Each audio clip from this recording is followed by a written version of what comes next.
ఇక కనకపు సింహాసనమున శునకము మంచి పదవిలోకి వచ్చినా నీచ మానవుల బుద్ధి మారదు. అధికారం చేపట్టి 45 రోజులైనా మమ్మల్ని తిట్టిపోస్తున్నారు. అలాంటి వారి గురించి మాట్లాడి నోరు పాడు చేసుకోను. 45 రోజులైనా గత ప్రభుత్వాన్ని ఆడిపోసుకోవడమేనా? కాంగ్రెస్ పార్టీని బీజేపీ జాకీ పెట్టి లోపుతుంది. గవర్నర్ కు కోదండరాం రాజకీయ నేపథ్యం కనిపించలేదా? రేవంత్ రెడ్డి కాదు రాష్ట్ర ప్రజలకు బాధ్యులుగా ఉండండి. బీఆర్ఎస్ వర్కింగ్ ప్రెసిడెంట్ కేటీఆర్ తీవ్ర విమర్శలు చేసిండు. అయ్యా విమర్శలు చేస్తే ఈయననే పొట్టు తిట్టిరట. నువ్వేమైనా వీకినవు పెద్ద చేసినావు. నువ్వు జనం ఒక్కసారి ఆ నెటిజన్ కింద కామెంట్లు చూసుకో, నీ పోస్ట్ కింద కామెంట్లు చూసుకో. కావాల్సిన తిట్టిరు మొత్తం పట్ట నోటికి ఎట్లొస్తే అట్లా తిట్టిరు జనం నిన్న కేటీ రామారావుని. విషయం ఏంటంటే కనకపు సింహాసనమున శునకము, ఇదే టైటిల్ తీసుకుందాం. నిన్న ఎవరు కేటీ రామారావు మాట్లాడుకుంటా ఈ పద్యం పాడిండు. ఇట్లా ట్విట్టర్లో పెట్టిండట. కాదు, ఈ పద్యం పాడొకసారి. కనకపు సింహాసనమున శునకమున కూర్చుండబెట్టి టోటల్గా రైట్. మా పండితుని గుర్తులేదు, తెలుగు పండితునికి. అయితే విషయం ఏంటంటే ఇదే తీసుకుందాం. కేటీ రామారావు కనకపు సింహాసనము మీద శునకం అంటున్నావు కదా. శునకం అంటే కుక్క. బంగారు సింహాసనం మీద కుక్కను కూర్చుండబెట్టినా దాని బుద్ధి ఎట్లా మారుతుంది అనేది నీ మాట. ఈ కుక్క అనే మాటను తీసుకుందాం అంతే. అసలు తెలంగాణ రాష్ట్రానికి కావలి కుక్క లెక్కుంటా అన్నాడు ఎవడు? తెలంగాణ రాష్ట్రంకి కావలి కుక్కను నేను కావలి కుక్క లెక్కుంటా అని చెప్పినోడు ఎవడు? నేను కేసీఆర్ అనేటువంటి వ్యక్తిని నేను తెలంగాణ రాష్ట్రానికి కావలి కుక్క లెక్కుంటా తప్ప ఇంకో పని చేయన్నాడు. మరి ఆ కుక్కనే సింహాసనం మీద ఎక్కింది కదా 9.5 సంవత్సరాలు. 9.5 సంవత్సరాలు ఆ కుక్కనే సింహాసనం మీద ఉండి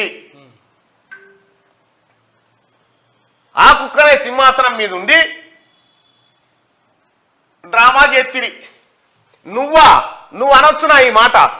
కనకపు సింహాసనమున శునకమును కూర్చుండబెట్టి శుభలగ్నమున దొనరగబట్టము గట్టిన వెనకటి గుణ మేలమాను వినరా సుమతి అని చెప్పి సుమతి శతకాన్ని ప్రస్తావిస్తూ పరోక్షంగా సీఎం రేవంత్ రెడ్డిని ఉద్దేశించి బీఆర్ఎస్ వర్కింగ్ ప్రెసిడెంట్ మాజీ మంత్రి కేటీఆర్ తీవ్ర విమర్శలు చేశారు. సుమతి శతకానికి అర్థం చెప్తూ మంచి ముహూర్తం చూసి శునకాన్ని తీసుకొచ్చి మంచి పదవిలో కూర్చుండబెట్టిన నీచ మానవులు వారి వెనుకటి గుణాన్ని వదలరు అని ఆయన వ్యాఖ్యానించారు. ఇలాంటి వారి గురించి నేను తన నోరు పారు చేసుకోనని చెప్తున్నాను. తెలంగాణ రాష్ట్రంలో మీ అయ్యనేమో నేను కుక్క అని చెప్పే, మీ నాయనే చెప్పిండు నేను కావాలి కుక్కనని. నువ్వేమో సింహం వంటివి. మీ బావ పులి వస్తుందోనే మీ నాయనను జూ పార్కుని చేతిరి మొత్తానికి. మీ నాయన గురించి చెప్పినట్టు. కనకపు సింహాసనమున శునకం అంటే తెలంగాణ రాష్ట్రంలో కావలి కుక్క అంటే ఎవరయా? కామెంట్ రూపంలో చెప్పు. తెలంగాణ రాష్ట్రంలో కావలి కుక్క అంటే ఎవరు చెప్పుకున్నది? కావలి కుక్కనని చెప్పుకున్నది ఎవరు? తెలంగాణ రాష్ట్రంలో నేను కావలి కుక్కరని చెప్పుకున్నాడు కేసీఆర్. వాళ్ళ కొడుకేమంటున్నాడు? కనకపు సింహాసనం మీద శునకమును కూర్చుండబెట్టినా అని చెప్పి పద్యం పాడుతా ఉన్నాడు. నిన్ను కనకపు సింహాసనం మీద మీ అయ్యా శునకం లెక్కనే కూర్చున్నాడు ఇన్నేళ్ళు. ఇప్పుడు ఒకవేళ కావలి కుక్క కొడుకు ఏమవుతాడు? కావలి కుక్క కొడుకు చిన్న కుక్క అంతేనా? అంతే. కుక్కనే అవుతుంది. మరి కుక్కనే అవుతుంది. ఇగో కేసీఆర్ చెప్పిన మాట. అగో పిగ్గు వాడట పంజి అంటుండు. నిన్ను పంజి అని గౌరవించుకుంటారు. అయ్యా నీ ముఖము, నీ ఫకరు, నీ అకరు ఇంకా అనగలే. నిన్ను మెచ్చగా అనగబెట్టేందుకే ముఖ్యమంత్రి గారు కంకణం కట్టుకుండు. నీ ఫకరు అనుసుడు తప్పది. అలాంటి వారి గురించి మాట్లాడి నోరు బారేసుకోనట. మీ నాయన గురించి మాట్లాడితే నోరు బారేసుకున్నట్టు నాది. నీకు మొన్న నూకి 20 కొడితివి. ఇంట్లో కొట్లాడి ముసలోని 20 కొడితివి, పోయి అడ్డం పడాడ. ఇప్పుడు కావలి శునకం వాళ్ళ కొడుకు ఏమవుతాడు? కావలి శునకం కొడుకు శునకానికి శునకమే పుట్టునా? అంతే కదా. అంతే కదా. ఇది గవర్నర్ కు కోదండరాం రాజకీయ నేపథ్యం కనిపించలేదా అని అంటున్నాడు. కోదండరాము ప్రొఫెసర్. కోదండరాం గారు ప్రొఫెసరు, మాలాంటి చదువు చెప్పిన ప్రొఫెసర్ పొలిటికల్ సైన్స్ లో. అయితే మీ నాయన సారు 80,000 ఒక్క పుస్తకం. ఒకటి మొన్న దావకాల్లో చదివింది ఒకటి. 80,000 ఒక్క పుస్తకం. ఎంఎస్సిలో పొలిటికల్ సైన్స్ కేసీఆర్, అది ఎంఎస్సిలో పొలిటికల్ సైన్స్ కేసీఆర్ చదువు. దునియాలో ఏం 70,000 పుస్తకాలు చదివి ఎందుకు చదివినో నాకే తెలియదు అంటారు. ఎందుకు చదువుతారు ఆయన పుస్తకాలు ఎందుకు చదువుతారు? 70,000 పుస్తకాలు చదివి ఏంది అసలు ఎందుకు చదివినో నాకు తెలియదు అన్న నాగార్జున సాగర్ కాడ చెప్తా ఉంటే వాళ్ళు చప్పట్లు కొడుతుండే ఎత్తులక్కిన వారేస్తే అని అనుకో గట్ల. ఈ రకంగా పచ్చి అబద్ధాలు. కేసీఆర్ చదివి ఏ పాటితో తెలుసా? ఎవరైనా ఒక బుక్ ఇచ్చిపోతే మీద హెడ్లైన్ చదువుతాడు, హెడ్లైన్ చదివి ఇట్లా ఇట్లా పడితే 60 కమ్మ వస్తుంది, 60 కమ్మలో ఏదైనా పదం దొరికితే చూస్తాడు, చూసి ఇది రాసిన ఆయన రాగానే ఆయన రాగానే ఆ 60వ పేజీలో అదేంది 3వ అక్షరం మాట అంటే అది రాసేది లేకుండే అక్కడ వేరేది ఏమన్నా అమరిస్తే బాగుండేది అంటాడు. యొక్క 60వ పేజీ దాకా చదివిందా సారు అని వాడు అనుకోవాలి. ఇగో గిట్ల ఏతులుంటాయి అన్నట్టు వీళ్ళ కుటుంబం దగ్గర. వీళ్ళ కుటుంబం అంతా ఇదే పని. ఈ రకంగా తెలంగాణ ప్రజల్ని మోసం చేసిండు. కోదండరాంకు ఎమ్మెల్సీ పదవి రాజకీయ నేపథ్యం కల్పించలేదు అంటుండు. అయ్యా తలసాని సీనన్న పండబెడి తొక్తా అన్నాడు మీ నాయనని హైదరాబాద్కి వస్తే. ఎర్రబల్లి దయాకర్ రావు గారు ఏమన్నారు? మీ నాయన ఏమన్నాడు? ఎర్రబల్లి దయాకర్ రావు చూపించాలి మరి తీయాలి, అది తీస్తే ఇజ్జత పోతుంది. ఇక అది తీస్తేనే ఇజ్జత పోతుంది. కోదండరాం గురించి అను కేసీఆర్ ఏమంటుంది? ఇవన్నీ మాట్లాడి ఆఖరికి లంగ మాటలు ఎప్పుడు కేసీఆర్ మాట్లాడు ఉంటుంది. ఇప్పుడు మాట్లాడే అన్ని లంగ మాటలేనా? కేసీఆర్ దగ్గర ఉండేటికి 70,000 పుస్తకాలు అమ్మ ఎక్కడికి కథరా నాయన. ఇగో నేను 70,000 పుస్తకాలు చదివిన మీకు చాలా మందికి తెలియదు. ఈ భూమి మీద ఎవడు ఉన్నాడా 70,000 పుస్తకాలు చదివిన? ఉన్నారన్నా?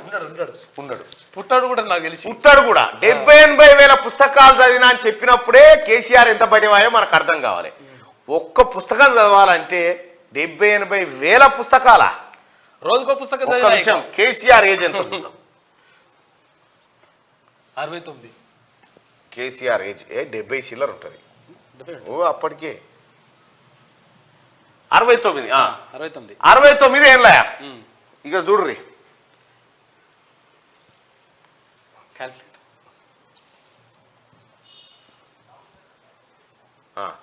69 ఇంటూ 365 ఏనైనా కేసీఆర్ పుట్టే 25,185 రోజులు అయింది. రోజుకో పుస్తకం పెట్టుకో. పుడితేనే పుస్తకం అనుకుందాం. పుట్టంగా ఇట్లా అందుకుంటే పుడితేనే కేవ్ అనుకుంటే బుక్ ఏదని అనుకుందాం పోనీ అనుకున్నా కూడా రోజుకో పుస్తకం చదివినా కూడా 25,000 పుస్తకాలు కావు. పోనీ రోజుకు 2 చదివిండి అనుకుందాం అట్లా కూడా అవి 50,000 మళ్ళా. పోనీ 3 చదివింది అనుకున్నా కూడా లెక్క దొరకలేదు. 80,000 పుస్తకాలు ఉంటాడు. 70,000 ఇక ఈయన చదివిన పుస్తకాలు ఇవయా. రోజుకో పుస్తకం చదివినా కూడా సార్ ఏం పని చేయకుండా రోజుకో పుస్తకం చదివినా కూడా 25,000 పుస్తకాలు. ప్రపంచంలో ఎవడు కూడా చదవడు. కానీ ఎంత ఈజీగా చెప్పిండు చూసినావా బటవాయి మాట కేసీఆర్. ఇగో అంటే ఆయన మొత్తం ఆ పని మీద ఉన్నా కానీ కాదు అది. నేను 70,000 పుస్తకాలు చదివిన మీకు చాలా మందికి తెలియదు. నేను 70,000 పుస్తకాలు చదివిన మీకు చాలా మందికి తెలియదు. చూసిరా ఇగో ఈ బటవాయి మాటలు ఉంటాయని నేను చెప్తా. ఇది కేసీఆర్ కథ. చూసిరుగా గిడి బటవాయి మాటలు ఉంటాయి అన్నట్టు కేసీఆర్ తన. అందుకే జనం ఓడగొట్టిరు. ఇక ఇప్పుడు కేసీఆర్ పరిపాలన గురించి నేను చెప్తాను చూడు. కేసీఆర్ వచ్చినప్పుడు ఇట్లా వస్తుంది, ఇప్పుడు రేవంత్ రెడ్డి వచ్చిండు ఇట్లా వస్తుంది. నీళ్లు గిట్ల వస్తున్నాయట. ఇక మారరా మీరు డ్రామారావు. ఇంతగానం అడ్డంగా దొరికిపోయి ప్రజలకు అడ్డంగా నిలువున బరివాతల దొరికిపోయి ఇంకా ఇవే కాదు కామెడీలే కాదు మీరు చేసిన దోపిడి కూడా ఉంది కదా. ఇవన్నీ దొరికినాక కూడా పొట్టు తిట్టరా? మరి తిట్టకపోతే మెచ్చుకుంటారు జనం. జరా ఈ ఫకర్ బంద్ చేసుకోతాం. ఇంకా నీకు ఫకర్ దిగుతలేదు. ఒకేసారి దించుకున్నా మేమేం అనుకోం. ఒకేసారి దించుకున్నా నువ్వు కొంచెం అన్న దించుకున్నావు ఏర్పడకుండా అంటున్నావు కానీ మొత్తం దించుకో ఏం కాదు.